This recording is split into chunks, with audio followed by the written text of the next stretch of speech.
When Adolf Hitler unleashed World War II in 1939, few could have imagined the sheer scale of human machinery that would rise under the banner of the Wehrmacht, the unified armed forces of Nazi Germany. Over the course of the war, an astonishing 18 million men and women served in its ranks, forming one of the most formidable military forces in history.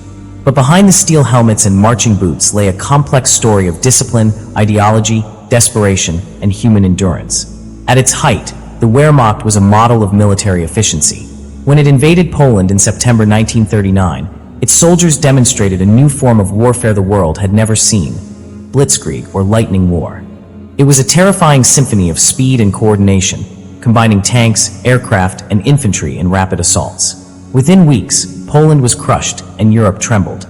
Soon, Denmark, Norway, the Low Countries, and France fell in quick succession.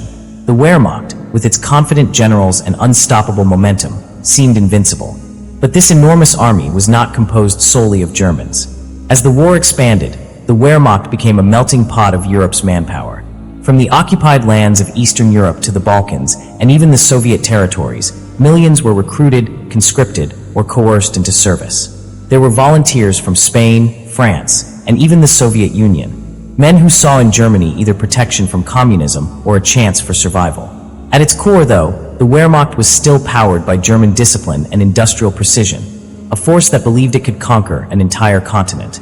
Life in the Wehrmacht was both harsh and glorified. Soldiers marched thousands of kilometers through mud, snow, and fire. They endured the bitter Russian winter of 1941, where frostbite claimed more lives than bullets. Yet, despite unimaginable suffering, their morale often held strong, driven by a mix of patriotism, propaganda, and camaraderie.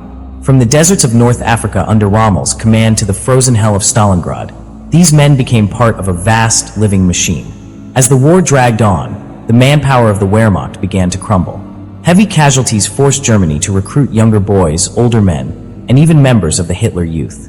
By 1944, the Wehrmacht's once proud divisions were shells of their former selves. Entire armies were wiped out on the Eastern Front. Others were encircled in Italy or shattered by Allied air power in France. The massive numbers that had once symbolized power now became a testament to human loss. When the war finally ended in May 1945, the Wehrmacht was no more. It had fought on every front imaginable, land, sea, and air, and left behind a trail of both awe and devastation. The 18 million who served represented not only soldiers, but an entire generation drawn into the world's most destructive conflict.